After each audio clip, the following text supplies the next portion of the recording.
आपण मल्टिप्लिकेशन पण शिकलोय आता, है की नाही? तर पुढचं एक आपल्याला नवीन एक संकल्पना शिकायची ती म्हणजे डिव्हिजन. डिव्हिजन म्हणजे आपण 4थी पर्यंत शिकलेलंच आहे, त्याला आपण मराठीत भागाकार म्हणत होतो, है की नाही? भागाकार सगळ्यांना येतो, पण तेच आपल्याला इंग्लिश मध्ये डिव्हिजन. डिव्हिजन म्हणजे काय? भागाकार. DIVISION division. तर तुमच्या पुस्तकामध्ये पेज नंबर 18 वर 18 पान नंबर 18 त्याच्यावर एक एक्झाम्पल आहे डिव्हिजनचं. डिव्हिजन म्हणजे भागाकार. डिव्हिजनचं एक एक्झाम्पल आहे, तर ते बघा काय आहे. 4254 डिवायडेड बाय, हे कशाचं चिन्ह आहे? डिवायडेड. याला काय म्हणायचं? डिवाइड भागणे, भागाकाराचं चिन्ह. Divided by 25. म्हणजे आता इथं पाडा कितीचा म्हणायचा रे बाळांनो? पाडा कितीचा म्हणायचा आपल्याला? 25चा म्हणजेच 25चा. म्हणजे ज्या संख्येला भागायचं आहे ती संख्या इथं लिहितो आपण, आणि ज्या संख्येनं भागणार आहोत ती संख्या आपण इथं लिहितो वाटीमध्ये, बरोबर का? हा, तर हे गणित कसं वाचायचं, हा प्रॉब्लेम कसा वाचायचा, हे एक्झाम्पल कसं वाचायचं? श्रेयश समोर लक्ष पाहिजे, ताट बसा सगळेजण. हा, 4,200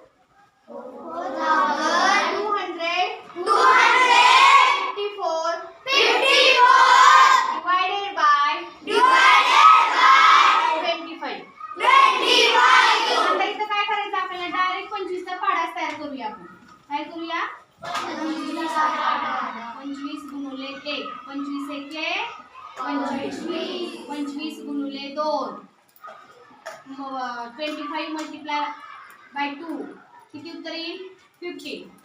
आता 25चा पाढा तुमचा मराठीत पाठायचा, तुम्ही मराठीतच म्हणा. 25 गुणिले 3, 25 3 75, 25 चोक 100. असा पाढा तयार करूया आधी, म्हणजे तुम्हाला सोपं जाईल. 25 पाचा 125, बरोबर का? 25 किती? 150, बरोबर? 25 7 175, 175. बघा 4254 डिवायडेड बाय 25. मग सुरुवातीला आपण काय करतो? काय करतोय? शून्याचा भाग देतोय, है ना? काय करतोय? शून्याचा भाग देतोय. 25 0 0. 4 0 गेले 4, आणि वरचा 2 खाली. मग आता इथे किती झाले? 42. मग 42 पेक्षा लहान संख्या 25च्या पाड्यात कोण आहे? 25च आहे. मग कितीचा भाग जाणार आहे? 25 एके 25. मग यांची आपण वजाबाकी करतोय, मल्टिप्लिकेशन करतोय इथं. सॉरी, मल्टिप्लिकेशन नाही, सबट्रॅक्शन करतोय. मग 42 मधून 25 गेले, किती आलं उत्तर सांगा?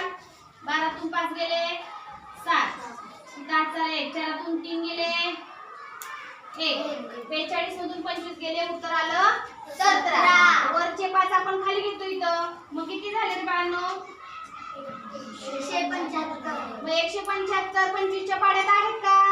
हो आहेत. कितीचा भाग जाईल मग? 7. 25 7 175, बरोबर. 25 7 175. 175 मधून 175 घालवायचे म्हणजे सबट्रॅक्शन करायचं याचं. किती उत्तर येईल? 0, बरोबर का? आणि वरचा हा 4 येतो खाली घ्यावा लागेल. पण आता 4चा आणि 25चा काही विषय राहिलेला नाही, कारण 4ला 25 पेक्षा 4 लहान संख्या आहे, त्याच्यामुळे पुढे भाग द्यायचा प्रश्न येत नाही. मग आता आपण आधी काय म्हणत होतो की जी सॉरी, तो शून्याचा भाग जातोय बरं का. 25 पेक्षा 4 लहान आहे म्हणून शून्याचा भाग गेला. 25 0 0. म्हणजे इथं बाकी जी आहे ती 4च येणार आहे. 4तून 0 गेले 4च येणार आहे इथं बाकी. तर मराठीमध्ये आपण काय म्हणत होतो? वरचे जे उत्तर आलेलं आहे 170 170, त्याला आपण मराठीत काय आले म्हणत होतो रे? भागाकार आलाय म्हणत होतो. बरोबर 170 भागाकाराला. पण त्याला इंग्लिश मध्ये तुम्हाला एक नवीन शब्द शिकायचा आहे आता. त्याला म्हणायचे कोशंट. काय म्हणायचंय? कोशंट. इथं लिहून देऊ का बाजूला? इथं लिहून देते. इथं पुस्तकात पण आहे, तुम्ही घरी गेल्यावर पाहू शकता. पण मी इथं लिहून ठेवते स्पेलिंग त्याचं. QUO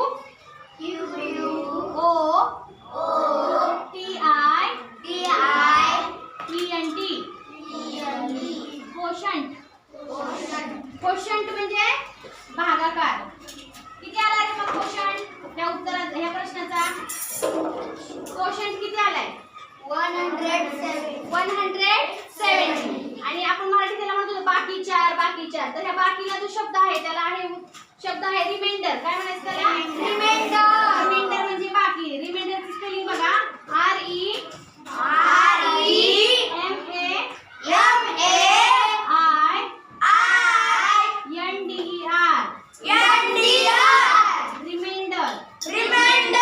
रिमाइंडर म्हणजे काय उत्तर काय त्याचा अर्थ आहे? बाकी. समजलं का? हो. कुणाला समजलं नसेल तर विचारा अजून एकदा. बघा 4254 डिवायडेड बाय 25. ठीक आहे. मग आपण काय केलं? 25 चा पाढा तयार केला का तयार पाढा? आणि नेहमीप्रमाणे जसं तुम्ही चौथीला भागाकार करत होतात ना तसंच करायचं. मग 25 पेक्षा 4 लहान आहे म्हणून शून्याचा भाग गेला. 25 0 0. 4तून 0 गेले 4. वरचा 2 खाली घेतला 42 झाले. मग 42 पेक्षा लहान संख्या कोण आहे 25 च्या पाढ्यात? 25. 1 चा भाग गेला. 1 नंबरलाच आहे ना 25 च्या पाढ्यात. 25 1 25 सबट्रॅक्ट करायचे म्हणजे वजा करायचे. काय करायचे? मायनस करायचे. मग किती उत्तर आलं? 42 मधून 25 गेले 17. मग वरचा 5 काय घेतलं? खाली घेतलं. मग किती झाले इथं?